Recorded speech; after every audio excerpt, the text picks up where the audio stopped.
Salut à tous les amis, j'espère que vous allez bien. On se retrouve aujourd'hui pour une nouvelle vidéo. Alors juste avant de commencer la vidéo, n'hésitez pas à vous abonner à la chaîne. Alors on y va, on va débuter sans trop attendre, puisqu'une information hier est tombée dans la journée. Donc je vous ai sorti la vidéo sur Brozovic, vous l'avez remarqué probablement. Et juste quelques heures après, eh bien tu as une information qui est sortie, elle concerne Franck Kessié, donc le milieu de terrain ivoirien du FC Barcelone, rappelez-vous, qui a signé l'été dernier libre de tout contrat en provenance de l'AC Milan. Eh bien le Barça serait au courant que le joueur va recevoir probablement une grosse offre d'Arabie Saoudite, pour être plus précis du club El Ahly, qui proposerait donc un gros salaire aux joueurs ivoiriens et donc un transfert au FC Barcelone. Donc ça, c'est l'information qui est tombée hier dans la fin de la journée, on va dire. Quelques journalistes, on va dire, ont confirmé cette information. Donc tout d'abord, l'info, elle sort d'un média catalan, confirmée ensuite par des médias italiens. On se dit, bon, finalement, c'est probable que ça soit vrai. Donc le Barça, évidemment, était au courant que Kessié préférerait rester à Barcelone. Néanmoins, il n'est pas si fermé à un départ, mais pour qu'il parte, il faut que Xavi lui communique directement qu'il ne comptera pas sur lui, et surtout lui qui avait une préférence plutôt pour la Première Ligue, voire la Bundesliga, eh bien il faudra vraiment un gros salaire de l'Arabie Saoudite, ce qui est fort probable de toute façon, pour le convaincre pour signer un contrat de 3 ans vers l'Arabie Saoudite.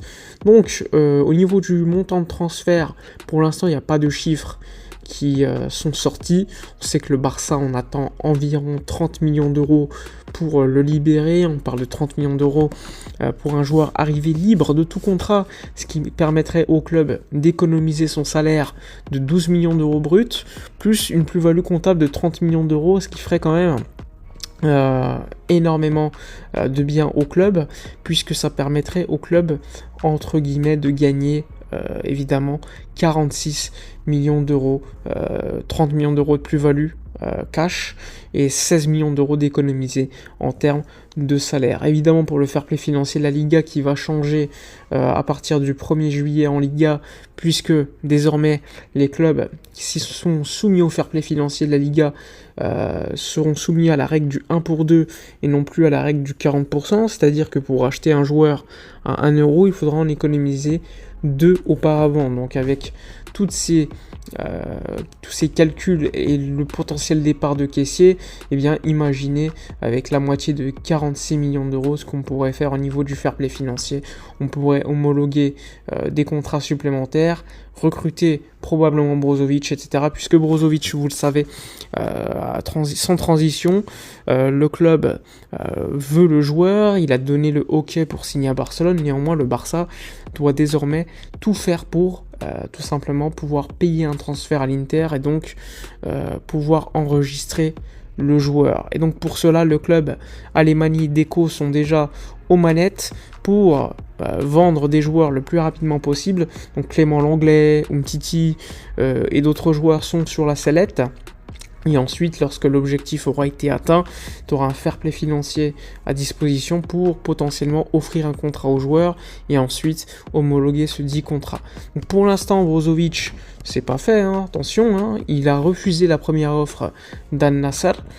Il a donné son OK à Barcelone, donc Barcelone a quand même beaucoup d'espoir, mais pour le faire, il y a du travail. Et donc, le club a encore beaucoup de choses à faire pour pouvoir espérer signer Brozovic, un transfert aux alentours de 15 millions d'euros, puisque le club, comme vous le savez, a une situation économique beaucoup plus compliquée que des clubs saoudiens. Donc ça, c'est la situation de Kessié. On a vu la situation de Brozovic.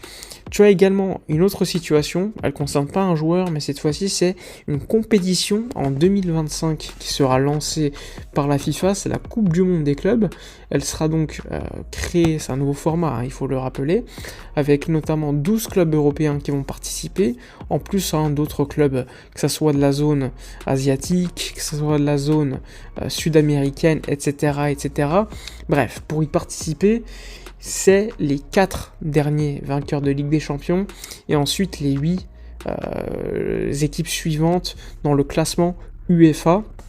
sachant que seulement 2 équipes par pays peuvent participer. Donc par exemple, prenons l'exemple de Chelsea qui a gagné la Ligue des Champions il y a quelques saisons, l'année dernière, ou il y a 2 ans, je sais plus, à Manchester City, eh bien, ça fait déjà 2 équipes. C'est-à-dire que Liverpool, qui a gagné il y a plus de quelques années, 3-4 ans, eh bien, ne pourra pas participer à la prochaine Coupe du Monde des clubs en 2025.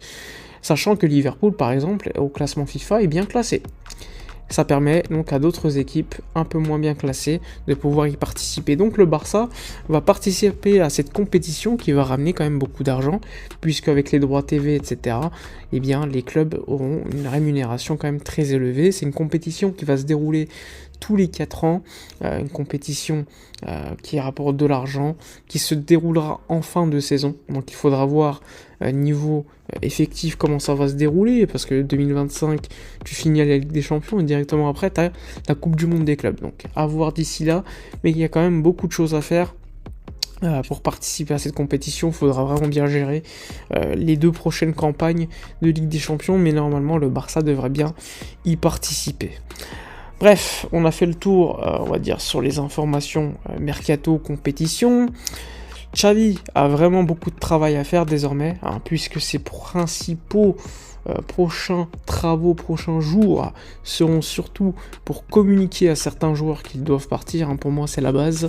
S'il veut véritablement que le mercato avance, ça passera par la décision par Xavi de communiquer directement avec les joueurs. Ensuite, poste de pivot, lorsqu'on aura réussi à avancer sur ce point-là, tu as le poste de latéral droit qui sera vraiment capital, selon moi, puisque le Barça doit vraiment se renforcer à ce poste. Cancelo, Fresneda, qui est joueur de Real Valladolid, était également sur les tablettes du Barça. Bon, il n'y a pas beaucoup de, on va dire, de potentiels candidats à ce poste. Pour moi, le Barça doit signer Cancelo en prêt, puisqu'en prêt, ça te permet également d'économiser un transfert, et surtout, eh bien, l'année prochaine, tu seras dans une condition économique peut-être meilleure pour avoir une priorité à ce poste-là, poste de latéral droit. Je pense pas qu'au niveau du mercato, quand tu vois les latéraux droits, pour en acheter un, j'en vois pas un qui saute aux yeux. Donc pour moi, plutôt qu'en acheter un joueur et à le regretter l'année prochaine, j'irai plutôt sur un prêt. C'est pour ça que personnellement, je privilégierais un joueur comme Cancelo. Bref, dites-moi dans les commentaires ce que vous pensez de toutes les informations de la vidéo. N'hésitez pas, comme d'habitude, à liker, commenter, partager. Moi, je vous dis à la prochaine et d'ici là, comme d'habitude, portez-vous bien.